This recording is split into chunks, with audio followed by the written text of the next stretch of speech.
आज का जो हमारा टॉपिक है वो टार्क है। इम्पोर्टेंट टॉपिक है हमारा इस चैप्टर का। हमने लास्ट टाइम 3 लॉन्ग हमने देखे। फर्स्ट लॉन्ग था रेक्टेंगुलर कंपोनेंट्स, सेकंड लॉन्ग था स्केलर प्रोडक्ट, जो थर्ड लॉन्ग था और मोस्ट इम्पोर्टेंट लॉन्ग था वो वेक्टर प्रोडक्ट, और फोर्थ और लास्ट इम्पोर्टेंट लॉन्ग आपका क्या आ जाता है, टार्क आ जाता है। अब देखो, टार्क करने से पहले कुछ टार्क के बारे में समझ लेते हैं, ताकि जब मैं वो जो स्टेटमेंट आपको दिखाऊंगा तो आपको स्टेटमेंट को समझने में आसानी हो। ठीक हो गया? उसको कुछ 10 से 15 मिनट बाद आएगा, 10 से 15 मिनट बाद आएगा। हाँ, एक इंग्लिश का टेस्ट बनाओ आप लोग। तो बेटा, टार्क के लिए हमें कुछ टार्क से बेसिक कुछ समझना पड़ेगा जो नेक्स्ट चैप्टर में आपके दिए हुए हैं। ठीक है, तो मैं ज्यादा नहीं समझाऊंगा, कुछ बातें आपको पता होंगी और कुछ बातें मैं आपके सामने करूंगा। ये देखो, फॉर एग्जाम्पल,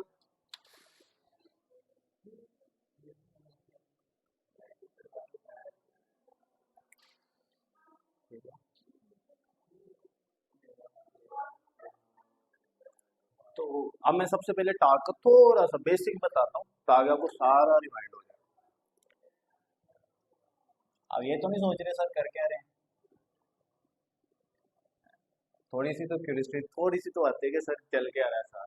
तो होता क्या है बच्चों, मैं घर जाके वो दोबारा कुछ अपलोड करता हूँ, रिकॉर्ड करता हूँ, फिर जाके उसे अपलोड करता हूँ, ऐसा डबल एफर्ट करनी पड़ती है। तो क्यों ना हम इधर लाइव भी रहें एज अ यूट्यूब। हम जा रहे हैं किस पे, यूट्यूब पे।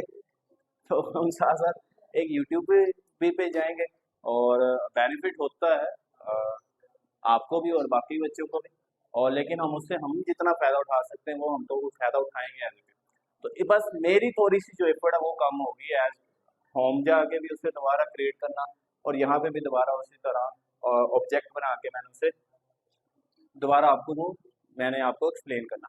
अब टॉक की बारी, अब चलते हैं अपने टॉपिक पे। इंपॉर्टेंट टॉपिक है हर लिहाज से, वो बेशक आप एमडी ऐड करो, ई ऐड करो, यहाँ आप करो अपना बोर्ड का पेपर। बोर्ड का पेपर जो होता है बेटा वो बेसिक आप कंसेप्ट को ही ऊपर मान लेता है। जब आप आगे जाते हो ना तब आपको कंसेप्ट की नीड पड़ती है एक्सटेंड। अब टार्क के लिए हमें, अब देखो, हमें डिस्प्लेसमेंट का भी पता है।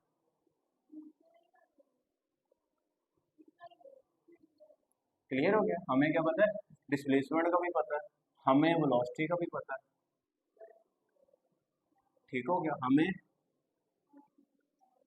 एक्सलरेशन का भी पता है, और हमें फोर्स का भी पता है। क्लियर हो गया? इसमें कोई नई चीज नहीं है।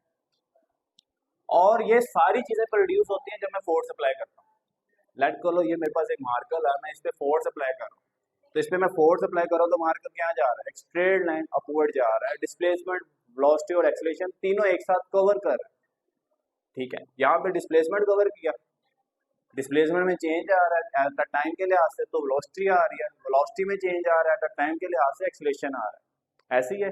तो ये सारी चीजें हो रही है फोर्स अप्लाई करने, और देखना ये स्ट्रेट लाइन मूव कर रहा है, और इसी तरह स्ट्रेट लाइन इधर आ रहा है। इसी तरह मैं फोर्स लगा रहा हूँ तो straight line right and straight line left. तो ये मेरे पास आता है जी, मेरे पास क्या आ जाता है जी, लीनियर मोशन। कौन सी आती है? Linear motion. अब इसके साथ होता है जो बेसिक आपके जो नेक्स्ट चैप्टर में देना वो शुरू करेंगे, एंगुलर क्या होता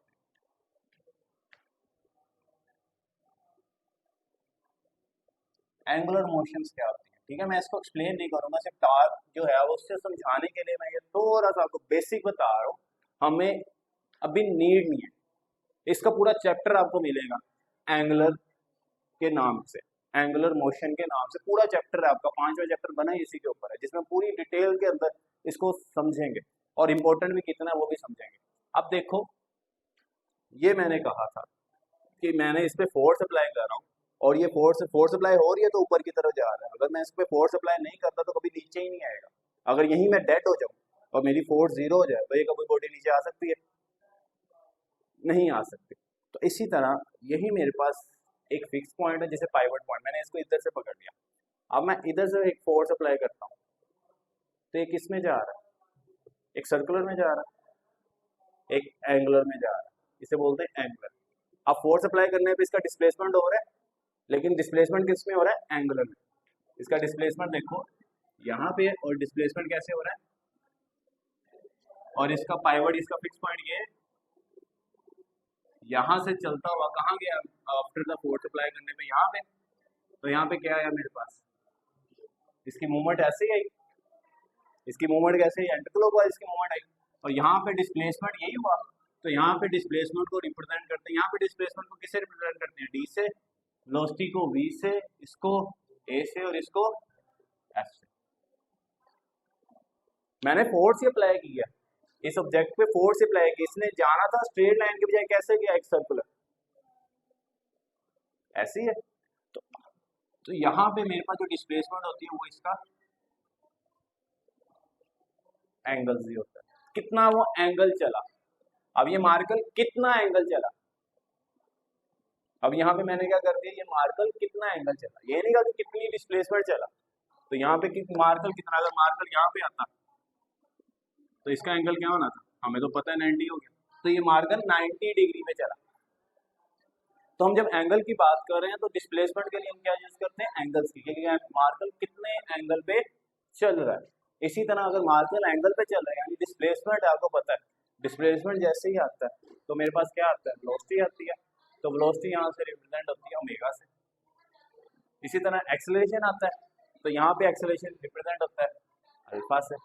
इसी तरह ही फोर्स है, ये अप्लाई फोर्स होने के बाद ही सारा काम हुआ है, तो ये सारी चीजें फोर्स अप्लाई है। तो इसी तरह यहाँ पे क्या अप्लाई होता है, टार्क। हम कह सकते हैं फोर्स ही दरअसल टार्क है, ये लीनियर फोर्स कह सकते हैं, और ये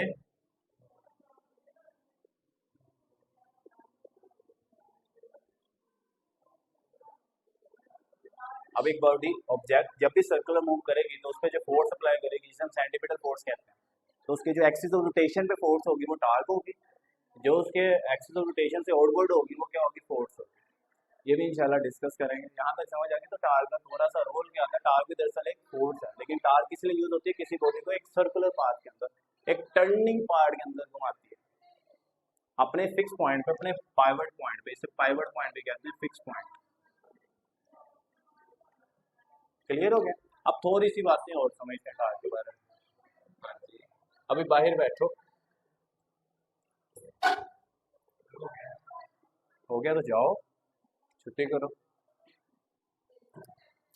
तो यहाँ पे हम आगे चलते हैं, टार्क की डिपेंडेंट समझते हैं, टार्क के लिए क्या डिपेंडेंट। अब देखो मुझे बताने की जरूरत नहीं पड़ेगी, आपने खुद ही समझ लेना कि हाँ जी टार्क के लिए डिपेंडेंट है और टार्क के लिए डिपेंडेंट नहीं है। फॉर एग्जांपल मेरे पास एक स्पैनर है जो आपकी बेहतरीन एग्जांपल जो 9 से चलती आ रही है, स्पैनर की एग्जांपल चलती आ रही है ना टार्क की। अभी 9 की बुक खोलोगे टार्क समझाएंगे और साथ ही स्पैनर बता देंगे, उसकी लेंथ बता देंगे, लाइन ऑफ एक्शन बता देंगे, एक्सिस ऑफ रोटेशन बता देंगे और साथ ही रिजिड बॉडी बता देंगे। तो वही स्पैनर की चलती जाती है, तो हम भी एक स्पैनर बनाते हैं, एक टूटा फूटा स्पैनर बना लेते हैं। हार्ड नहीं है मेरे पे, लेकिन समझाने के लिए ट्राई कर सकता हूँ। ये मेरे पास स्पैनर है, ऐसे ही दिखता है स्पैनर, स्पैनर का नहीं पता। चलो जी, अब आपको खुद ही समझ आ जाएगी स्पैनर होता क्या। चलो यहाँ पे मेरे पास एक मैट है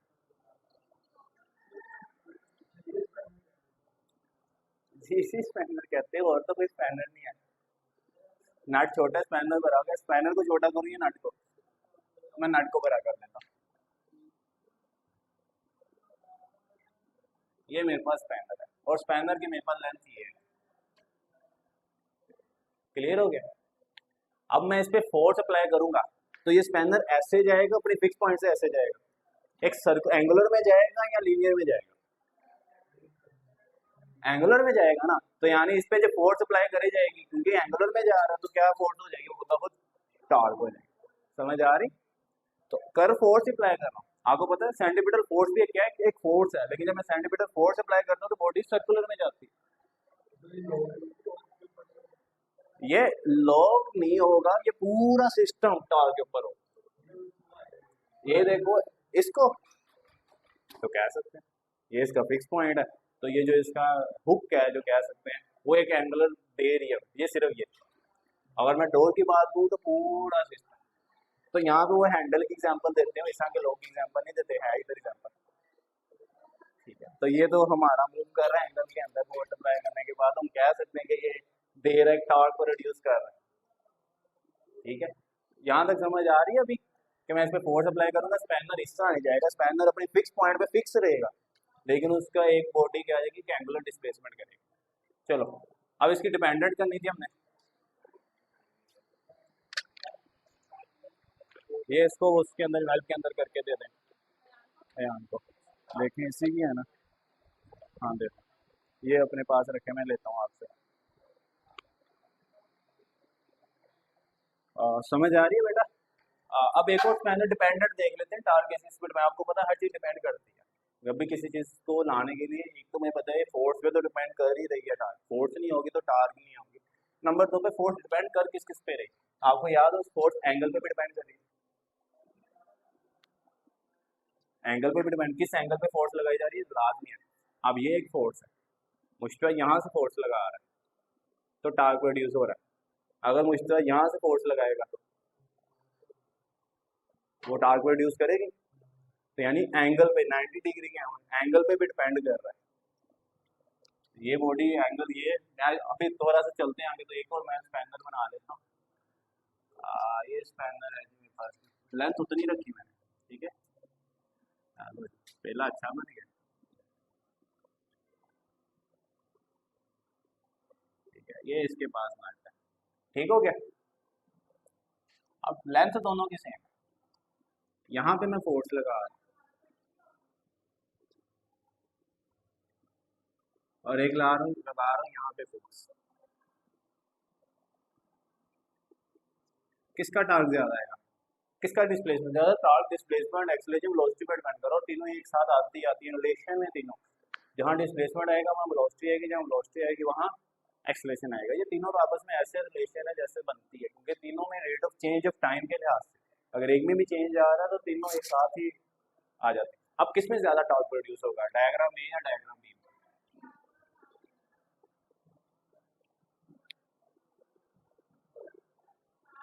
बी में, बी में होगा, बी में होगा टॉर्क प्रोड्यूस ज्यादा, पॉसिबिलिटी है कि बी में हो सकता है, ए में होगा। चलो जी एक और डायग्राम बनाता हूँ,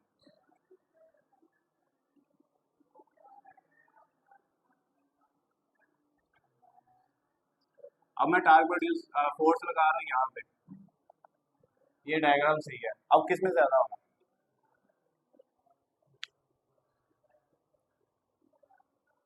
मुश्तबा के मुताबिक जिसकी लेंथ सबसे कम होती जा रही है उसके टॉर्क ज्यादा होना चाहिए,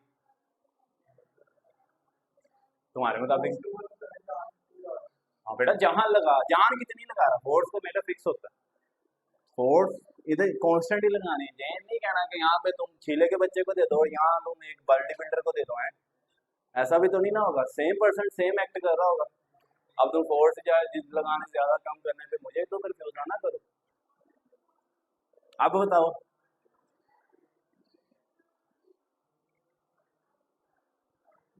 आंसर नहीं चेंज करना, कंफ्यूज जानबूझ के रहना, जो तुम्हारा दिल कह रहा है वो ना, को दिमाग जो कह रहा है वो करो, क्योंकि यहाँ पे हम कर रहे हैं फिजिक्स, ये दिमाग का काम है, दिल का नहीं है।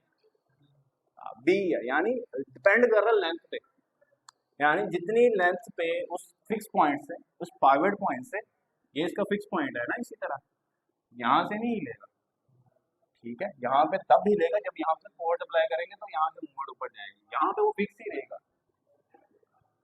तो मैं अगर देखो पहले इसकी लेंथ में आर से रिप्रेजेंट करता हूँ, आर थी, और इसकी लेंथ इस आर पे डिपेंड कर रहा है और इसकी लेंथ तो मैं आर रखी, तो हमने देखा कि जितनी ज्यादा फोर्स अप्लाई करूंगा मोमेंट आर्म, मोमेंट आर्म कह रहा हूँ टार्क उतना ज्यादा, जितनी अप्लाई फोर्स ज्यादा होगी, वो जो तुमने पहले कहा था सर फोर्स के ऊपर भी तो डिपेंड करता है ना कि फोर्स, वो तो थी फोर्स के साथ, वो तो अगर मैं इसकी फोर्स उतनी कर रहा हूँ, इसकी उतनी कर रहा हूँ, उतनी इतनी कर रहा हूँ, फिर इसकी भी ज्यादा करूंगा, इसकी भी ज्यादा करूंगा, उसकी भी सेम जगह पे ज्यादा करूंगा, तो आप देखोगे किसने फोर्स ज्यादा करने से स्पैनर भी ज्यादा एंगुलर में प्रोड्यूस होगा।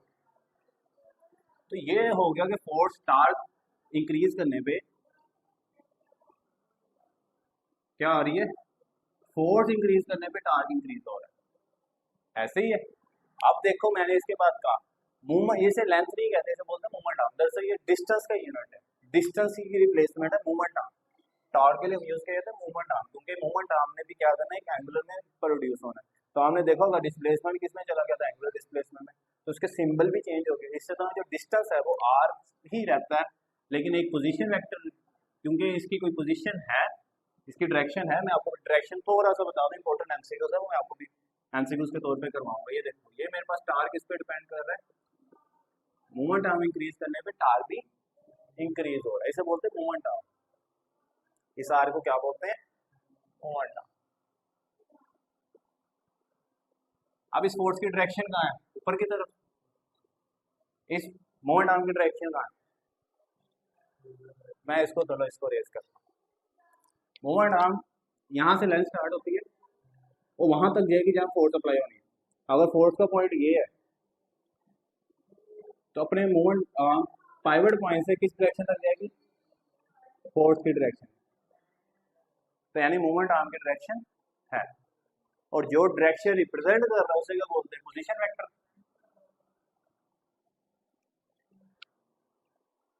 आ रही समझ, ये वेक्टर क्यों है, क्योंकि ये अब इस नट का जो मूवमेंट आर्म था वो फोर्स की डायरेक्शन में था, तो इसको थोड़ा सा बाहर भी निकाल सकते हैं।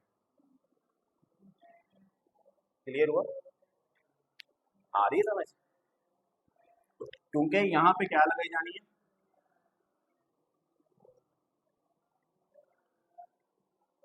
हमें पता चल गया कि फोर्स पे डिपेंड करता है, मूवमेंट आर्म पे डिपेंड करता है, ये एक और चीज पे डिपेंड करता है, वो कौन सा, line of action. Line of action कहते हैं फोर्स को, the force apply on the body perpendicular by on the body. Line of action तो माइंड में चला के बैठे बैठे। हाँ जी, मैंने तीसरा बताया भी था, बड़ी जल्दी मेरे बच्चे भूल जाते हैं, पता नहीं क्यों, तुम बता दो। वाह, तो बेटा मूवमेंट आर्म किसे कहते हैं, लेंथ के कहते हैं। ओ है,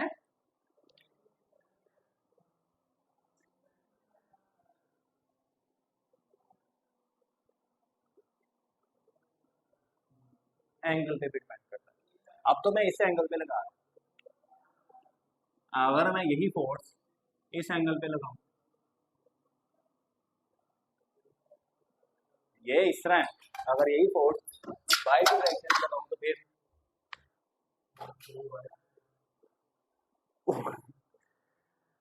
टार्क प्रोड्यूस होगा। यानी हमें खास एंगल पे ही फोर्स अप्लाई करनी पड़नी, तब भी टार्क प्रोड्यूस होगा। आ रही समझ। अब मैं थोड़ा सा एंगल चेंज करता हूँ फोर्स का, अब मैं फोर्स लगा रहा हूँ इस एंगल से,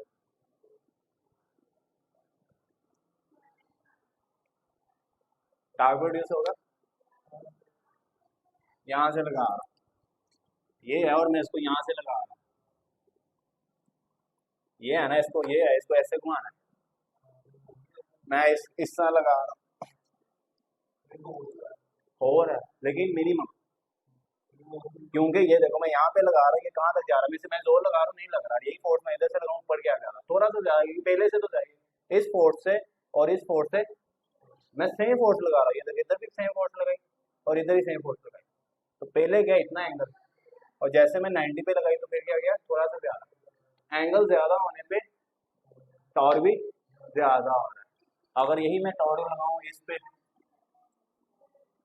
और यही टॉर्क लगाऊं इस पे, तो फोर्स F1 पे ज्यादा है, F2 पे ज्यादा है, F3 पे ज्यादा टॉर्क है।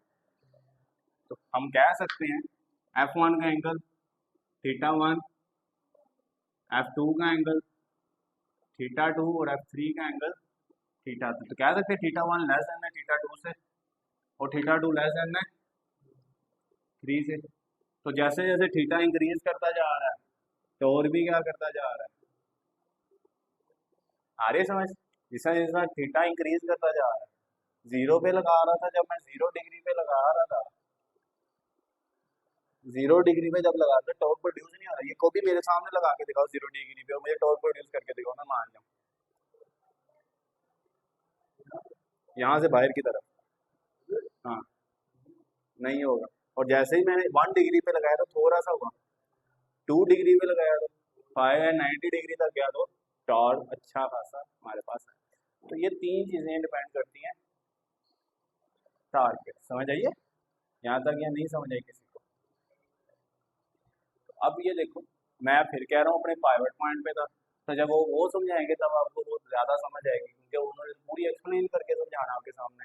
तो यहाँ तक समझ आ गया हमारे पास, और ये पता चल गया एंगल में भी कैसे हो गया। ठीक हो गया। जब ऐसे लगा रहा था तो कोस थीटा 0 था, जब ऐसे लगा रहा था वाई डायरेक्शन में तो साइन थीटा आता है, आपको पता है। तो साइन थीटा कितना होगा, 90 डिग्री। तो जब एफ कोस थीटा पे लगेगी, ये एफ से यूज होते हैं, जब एफ कोस थीटा पे लगेगा तो टार कितना होगा, 0। जब भी कोस थीटा पे लगेगी तो टार क्या होगा, और जब भी वाई थीटा पे लगेगी तो टार मैक्सिमम होगा, मैक्सिमम होगा। समझ आइए? तो हमें पता चल गया टार प्रोड्यूस करने के लिए हमें क्या करना पड़ेगा, एंगुलर एक्सेलरेशन लाना पड़ेगा, या एंगुलर डिस्प्लेसमेंट लाना पड़ेगा, या एंगुलर वेलोसिटी, तीनों एक साथ ही आते हैं। हम ये भी कह सकते हैं when apply force, apply on the, या when apply force act on the any object, it's produce the angular acceleration. तो एंगुलर एक्सट्रीम प्रोड्यूस हो रहा था, वही किसकी, जिस अप्लाइड फोर्स की वजह से हो रहा है, वो अप्लाइड फोर्स क्या कहलाएगी, जिस अप्लाइड फोर्स की वजह से हो रहा है वो अप्लाइड फोर्स क्या कहलाएगी, टार्क। चलो जी बच्चा, हमारा डे 10 स्टार्ट हो गया आज, और हमारा टॉपिक आ गया जी डेफिनेशन। अब देखो द फिजिकल क्वांटिटी है, आपको पता है यहाँ तो ये बेस क्वांटिटी है या ड्राइव, फिजिकल क्वांटिटी में बेस ड्राइव अभी नहीं चलना था, यहाँ तो वेक्टर क्वांटिटी है, यहाँ स्केल है। तो टॉर्क क्या निकला, डायरेक्शन पे डिपेंड करती है, एंगल पे डिपेंड करती है, तो यानी ये एक वेक्टर क्वांटिटी है, ये भी याद रखना। A physical quantity which produce an angular acceleration, ऐसी फिजिकल क्वांटिटी जिसका फोर्स एक वेक्टर क्वांटिटी है, अगर वो एक्सेलरेशन प्रोड्यूस कर रहा है, कौन सा एक्सेलरेशन, ये भी याद रखो।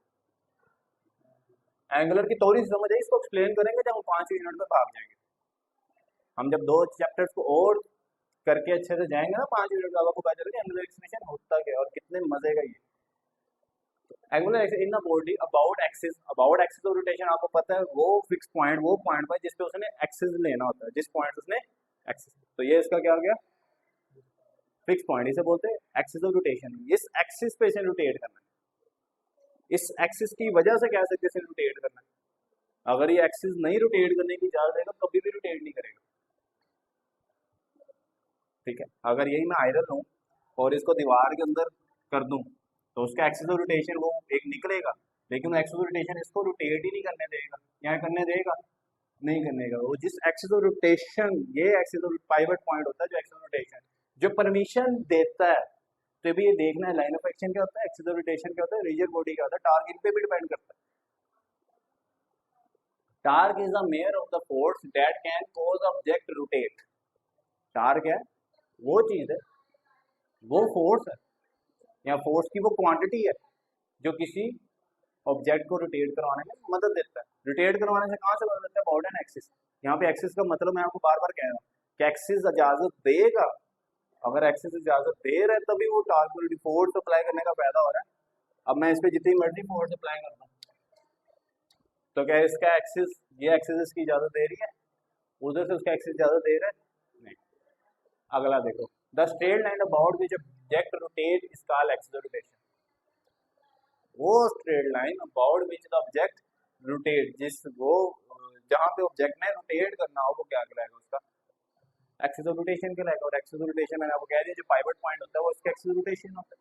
Example, when a spanner is used tighten a nut या लूजन द नट, तो हम क्या करते हैं, टार्क प्रोड्यूस। अब टार्क प्रोड्यूस दो तरीके से होता है, एंगल या इस तरह हो सकता है या एंगल इस तरह हो सकता है, दो ना। यहाँ तो मैं नेट टाइट कर रहा हूँ तो वो एंटी क्लॉकवाइज क्लॉकवाइज होगा, और जब टाइट लूज कर रहा हूँ नट को तो एंटी क्लॉकवाइज होगा। आपको ये भी पता रहा जब जब हम नट को लूज करते हैं तो उसको एंटी क्लॉकवाइज घुमाते हैं, और टाइट करते हैं तो क्लॉकवाइज घुमाते हैं। तो टार्क पॉजिटिव होता है, नेगेटिव होता है, ये पॉजिटिव नेगेटिव उसकी डायरेक्शन है। तो पॉजिटिव है तो आप कह सकते हो कि वो क्लॉकवाइज है, अगर पॉजिटिव तो हम कह सकते हैं कि एंटी क्लॉकवाइज है, अगर नेगेटिव है तो हम कह सकते हैं क्लॉकवाइज। क्या खैर से तुम आते हैं ना, ये देखो जब इधर फोर्स अप्लाई करूंगा तो ये हिस्सा जाएगा, तो ये किस्सा हुआ एंटी, एंटी टार्क प्रोड्यूस कर रहा है, क्योंकि टार्क प्रोड्यूस करने की बेटर एग्जांपल यही है। तो ये क्या हो गया मेरे पास,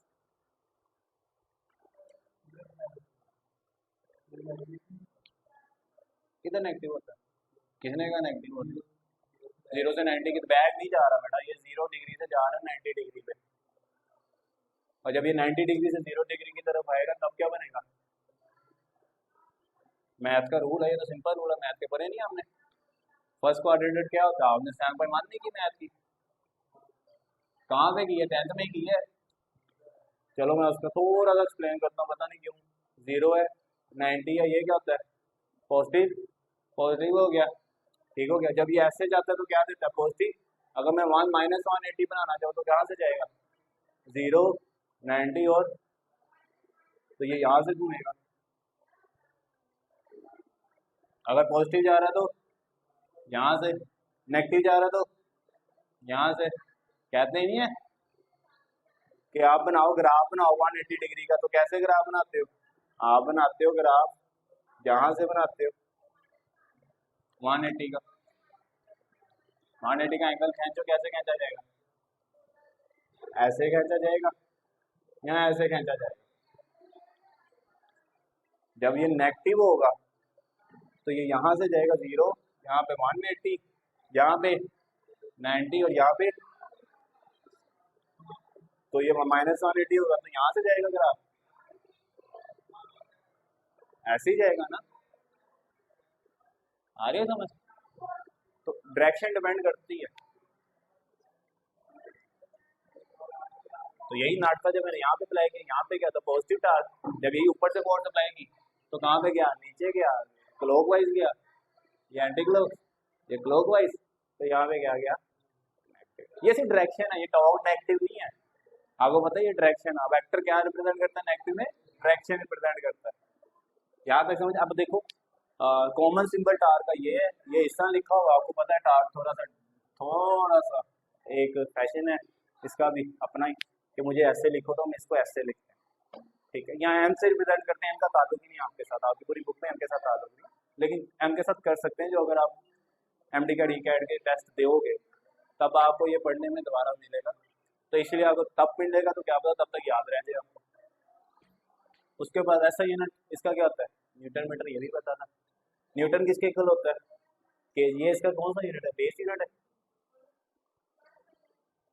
बेस यूनिट है ना, ये ड्राइव है, ये बेस है इसका। बेस यूनिट 7 क्वांटिटी आने बड़ी होंगी, बेस क्वांटिटी होती है। ये बेस नहीं होगा, केजी मीटर पर स्क्वायर पर सेकंड स्क्वायर, और ये इसकी डायमेंशन है। डायमेंशन जानते हो? हैं? कौन कौन से है सुनाओ मुझे। वाह, ये इसकी डायमेंशन, ठीक है। डायमेंशन फर्स्ट यूनिट है बेटा, मैंने आपको नहीं करवाया हो, तो डायमेंशन थोड़ा सा हिंट दे देता हूँ आगे, इसको थोड़ा सा करना आसान है। जो बेस क्वांटिटी होती है ना, कि वो यूनिट आ किस क्वांटिटी से रहा है, वो उसकी होती है डायमेंशन। अब देखो, केजी एक बेस क्वांटिटी है, मैथ के एक बेस क्वांटिटी, और केजी आया कहाँ से? मैथ से आया, तो मैथ इसका क्या होगी? डायमेंशन। मैथ इसकी क्या होगी? डायमेंशन होगी। अब लेंथ है एल, एल बेस क्वांटिटी और ये एल यूनिट है, आया कहाँ से है? लेंथ से। इसको पूरा लिखूं या शॉर्टकट फॉर्म में लिखूं? सेकंड क्या है? एक बेस क्वांटिटी है, आई कहाँ से है? टाइम से। तो आपके सारे की सारी ड्राई क्वांटिटी इन्हीं 3 से तो बनती है। कोई भी मुझे यूनिट बताओ, मैं इन्हीं से निकाल के दिखाऊंगा। कोई भी मुझे यूनिट बता दो सर, मोमेंटम का करके देख लें, सर आप इसका करके देख लें, प्रैक्टिस के तौर पर करवाओ मुझे जल्दी।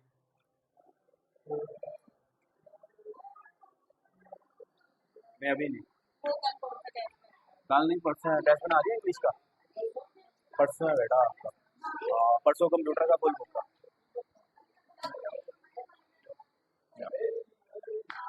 समझ आ रही है यहाँ तक?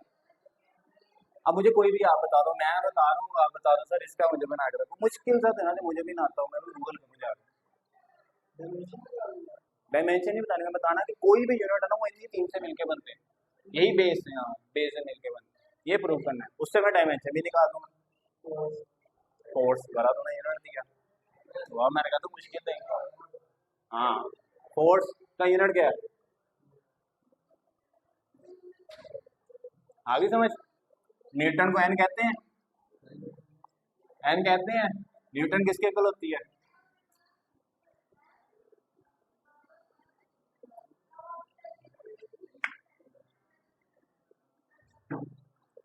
मास मल्टीप्लाई बाय एक्सेलरेशन होती है इसके इक्वल। चलो जी, ये किसका है, और एक्सेलरेशन मीटर पर सेकंड।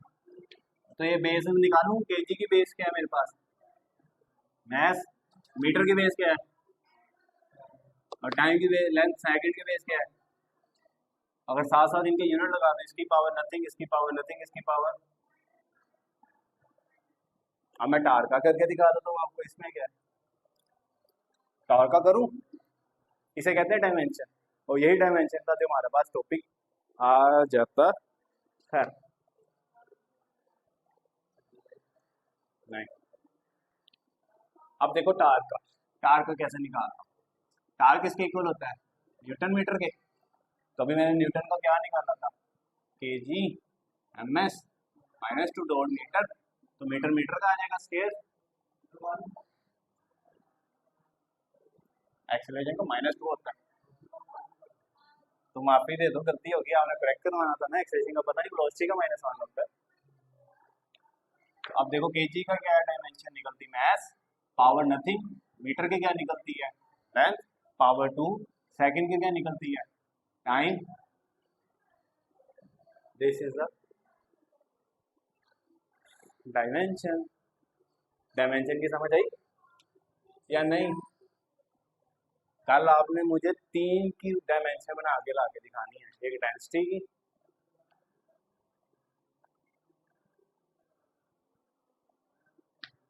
एक पावर की, ठीक हो गया, एक वर्ड की। ये तीन मुझे आपसे कल डायमेंशन चाहिए, ठीक है। नेट से सर्च नहीं करनी, आपने इसके यूनिट ढूंढने, ठीक है, और यूनिट से आप इसको डायमेंशन के अंदर कन्वर्ट कर सकते हो, डेंसिटी की, पावर की, और उसके वर्ड की। आगे चलूं,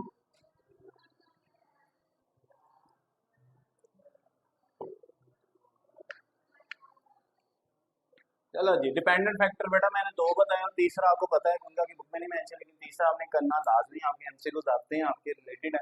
तीसरा एंगुलर पे डिपेंड करता है, ठीक है, एक तो फोर्स पे डिपेंड करता है, एक मूवमेंट आर्म पे डिपेंड करता है, और तीसरा इसका एंगल पे डिपेंड करता है। चलो, ये देखो इसके डिपेंडेंट फैक्टर है, if the apply force is increase, apply force increase करूंगा टॉर्क इंक्रीज होगा, ये भी हमने देख लिया प्रूव करके। अगर उसकी लेंथ इंक्रीज करूंगा, मोमेंट आर्म इंक्रीज करूंगा, तो तब भी हमने देख लिया था कि वो टर्निंग इफेक्ट भी इंक्रीज करता है। और ये टर्निंग इफेक्ट यहाँ पे क्या है, टॉर्क की तो दो तो नहीं हो गया, आगे सोच लेना। और इस टार कैलकुलेटेड, मुझे लगता है दो हो गए, तो चलो मैं इसको पहले ठीक करता हूँ।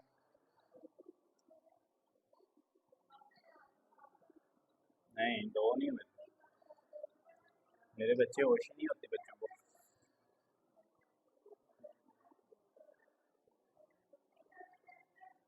और हम थे, अच्छा कैलकुलेट कैसे कर सकते हैं टॉर्क को, और सिंपल सा ये है, उसके फार्मूले से कैलकुलेट कर सकते हैं, इसमें कौन सी बड़ी साइंस है, ठीक है, कोई रॉकेट साइंस नहीं है। उसका फार्मूला दे सर हम कैलकुलेट करके दिखाते हैं, कल तो किया भी आपने, किया है ना, अभी तो न्यूमेरिकल करके हैं, मुश्तबा के अलावा बाकी सबने कर लिया, लेकिन हम उसके फार्मूले के जरिए इजीली से कर सकते हैं।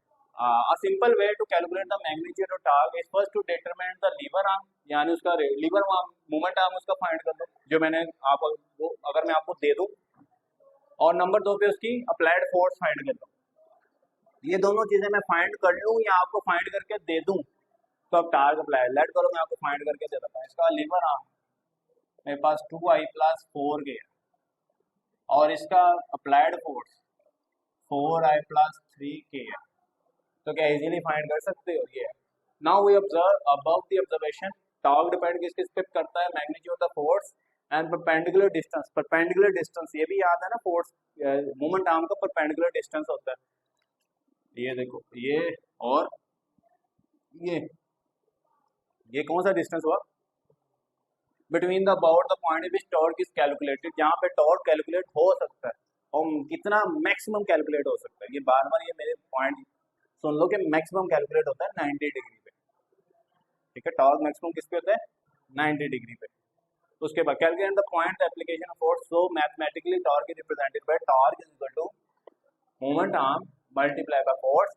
क्रॉस प्रोडक्ट है, जब क्रॉस प्रोडक्ट आएगा तो साइन थीटा आएगा, साइन थीटा आएगा तो साथ कोई ना कोई इसकी डायरेक्शन आएगी।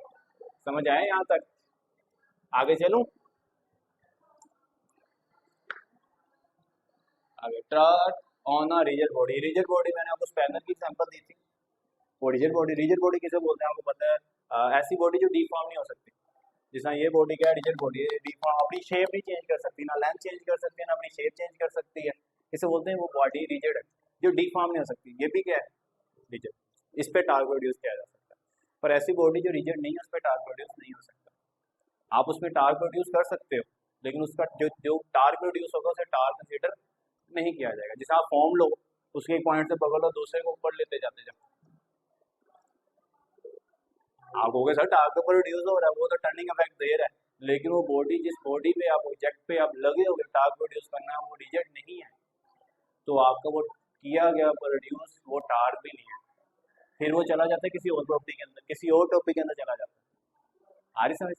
तो टार्क होना रिजिड बॉडी, यानी टार्क के लिए रिजिड बॉडी होना पहली बात तो लाजमी। If the distance between any point of the body remain constant, यहाँ पे इसके मैं अगर पॉइंट सेलेक्ट कर लूँ 1 2 3 4 5 6 7 8 पॉइंट, हर पॉइंट पे वो क्या रहेगा, डिफॉर्म नहीं होगा। यहाँ हर पॉइंट पे डिफॉर्म होगा। अगर कोई भी ऐसा उस पर फोर्स अप्लाई करूँ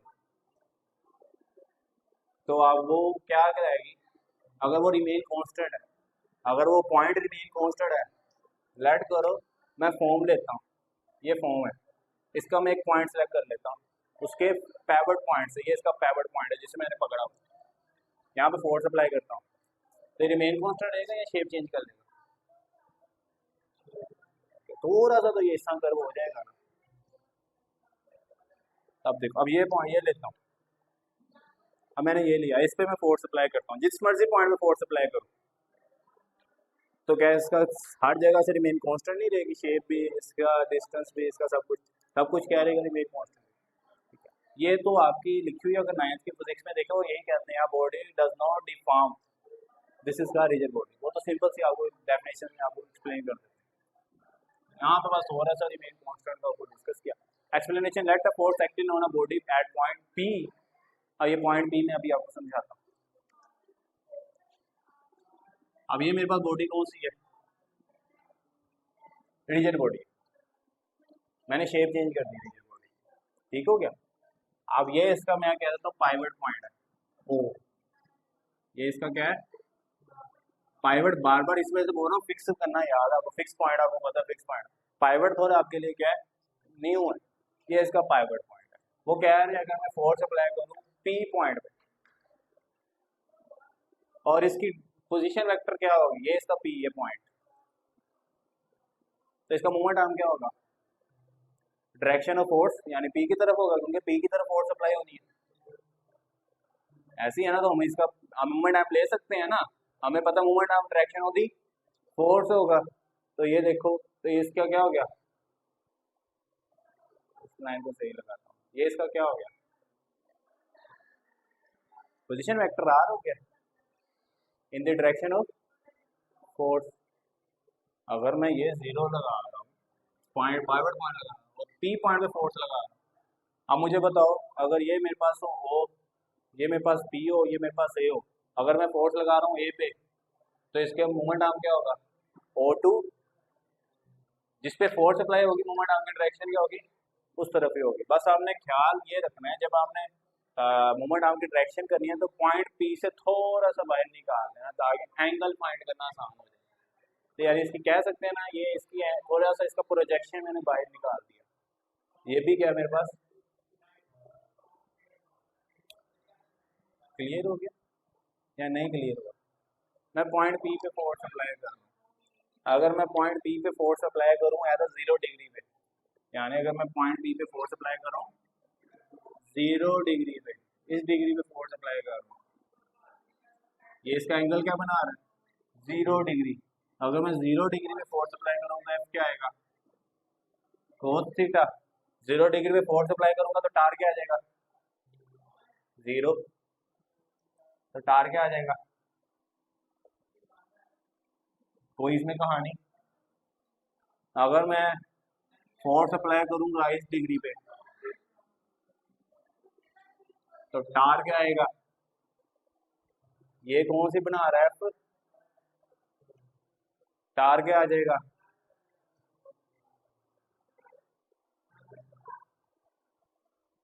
टार क्या आ जाएगा? समझ आया नहीं आया? टार क्या आ जाएगा? आ रही है समझ? तो हमें पता चला, यही बात इधर करने लगे हम। अब देखो, let a force act region को डी है, बता देती है पी उसका एक पॉइंट है जिसपे पोजीशन वेक्टर उस हमें पता है पाइवट पॉइंट से जा रहा है उस पॉइंट आर के साथ, ऐसे है ना?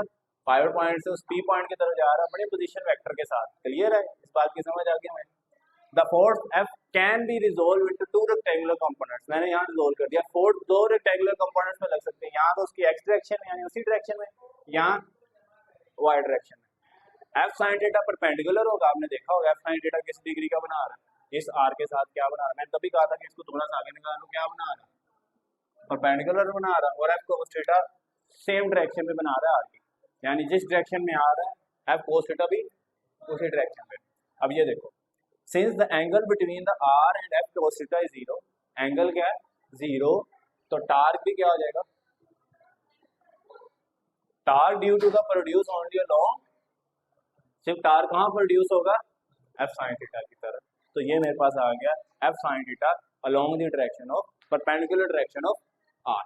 आगे समझ यहाँ तक? चलो आगे देखते हैं, ये डायग्राम दोनों देखो।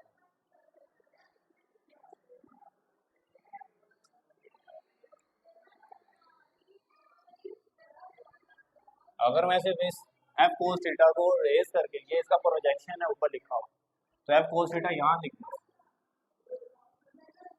तो वो जो डायग्राम मैंने समझाई थी बात क्लियर होती है? अगर एफ कोस थीटा की तरफ फोर्स लगाऊं तो टार क्या हो जाता है? 0। और साइन थीटा की तरफ लगाऊं तो, और इधर लगाऊं तो पॉसिबिलिटी कुछ ना कुछ टार्क होगा। लेकिन इधर का तो जिक्र ही नहीं किया हमने जिक्र किया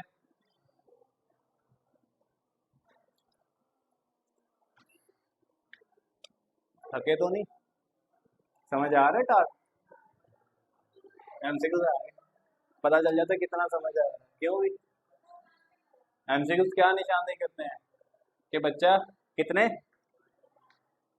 पानी में है, पहला एमसीक्यू। हाय अल्लाह तेरा शुक्र है।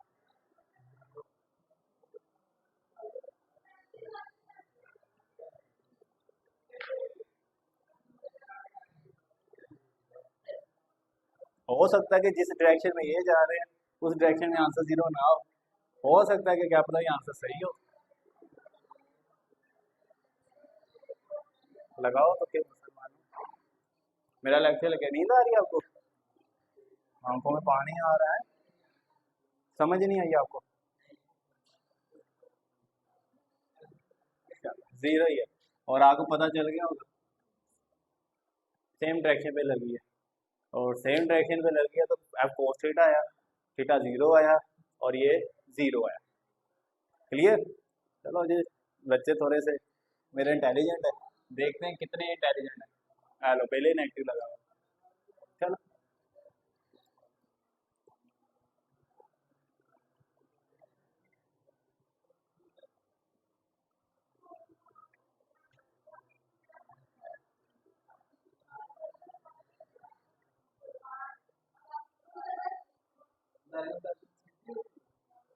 लाइन ऑफ एक्शन, जहाँ पे फोर्स अप्लाई करनी होती है वो उधर से जो परपेंडिकुलर होती है वो लाइन ऑफ एक्शन। लेट करो इसकी लाइन ऑफ एक्शन में फोर्स यहाँ पे अप्लाई कर रहा हूँ, तो ये जो लाइन है इस पॉइंट पे जो फोर्स एक निकलेगी उस फोर्स की लाइन ऑफ एक्शन कहते हैं जो परपेंडिकुलर होती है मोमेंट आर्म के बाद, इतना कह सकते हैं। Line of action always perpendicular तो है। पहले सोच लो, उसने जो समझा है वो उसने कुछ छोड़ समझा, उसने आंसर कुछ छोड़ दिया।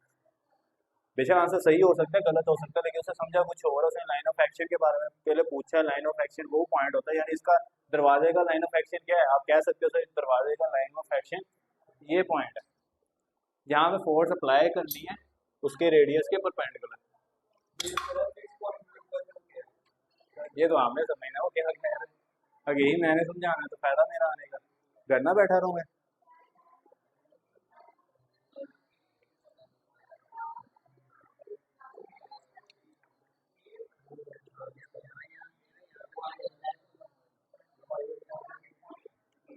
तुमने चेंज तो नहीं किया, कोई बात नहीं,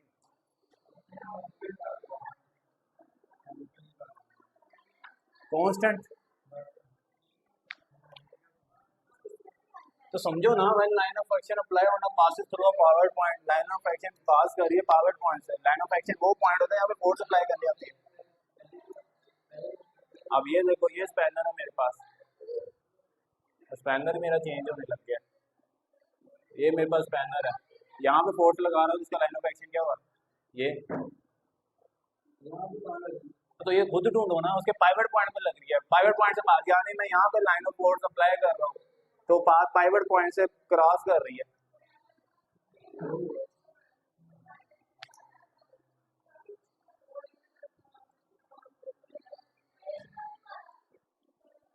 यहाँ पे मोमेंट आर्म कितना है पाइवट पॉइंट पे, 0। मेरे बच्चे इतने तेज है कि दिमाग ही बोर लगाते हैं।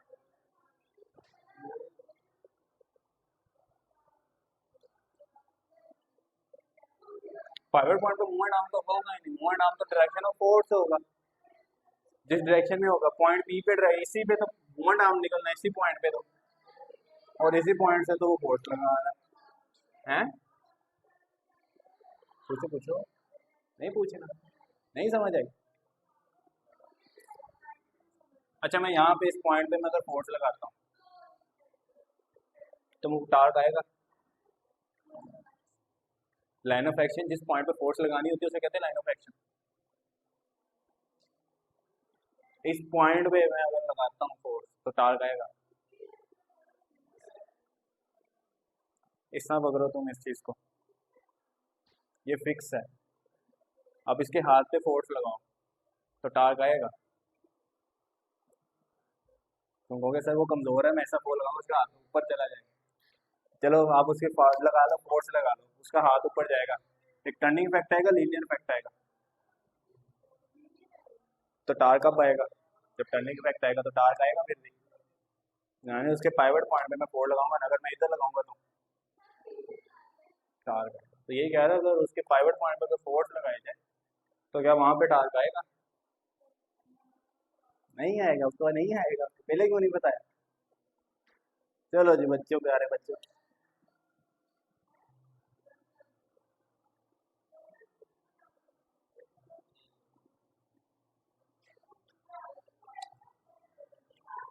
लगाओ मेरे बच्चों, तुक्का लगाओ।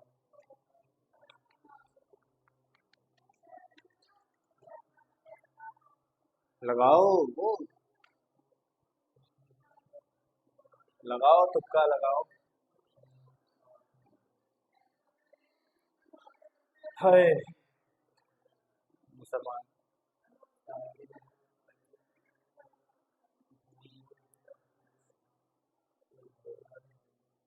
भी तुम भी इसके साथ जाओगे, अगर ये दरिया के अंदर जा रहा तो तुम भी जाओगे, तुम कश्ती लेके जाओगे, अच्छी बात है, गुड ऑप्शन।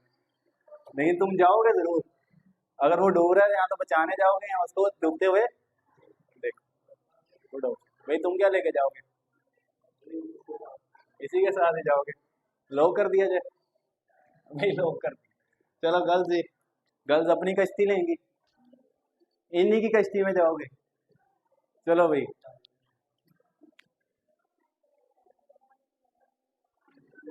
भी बेटा सारे डूबे हो और तुम्हारी भी साथ हुई है, तुम तो डूबे सनो, सबको लेके डूबे हैं। नहीं बेटा ये है। बेटा फोर्स डिपेंड करती है लीनियर एक्सेलरेशन। एंगुलर एक्सेलरेशन पे फोर्स टार्क होती है दरअसल। टार्क की तो फोर्स है, मैं ये समझाने के लिए तो शुरू से शुरू किया था। टार्क एक फोर्स है। अगर एक्सेलरेशन आ रही है, ये वाली एक्सेलरेशन आ रही है तो फोर्स आएगा। अगर ये वाली एक्सेलरेशन आएगी तो कभी समझाया हो मैंने अपनी लाइफ में, ये एंगुलर ही एक्सेलरेशन कहते हैं सिर्फ। नहीं समझाया मैंने। अल्फा ही तो एंगुलर एक्सेलरेशन है, ये लीनियर एक्सेलरेशन के ऊपर लिखा तो है लीनियर, और ये एंगुलर है। इसका सिंबल अल्फा, इसका सिंबल ए है। सिंबल के नेम है। एक्सेलरेशन का सिंबल ए है और एंगुलर एक्सेलरेशन का सिंबल अल्फा है। फोर्स का सिंबल लीनियर में एफ है, एंगुलर में फोर्स का सिंबल क्या है? टार्क है। तो एंगुलर एक्सेलरेशन जीरो किया तो फोर्स क्या हो जाएगी? जीरो। वो फोर्स क्या कहलाती है? टार्क। तो डूबे थे ना, हमें भी डुबाया। और लास्ट पे थैंक यू। चलो लिखो बेटा, जल्दी लिख लो।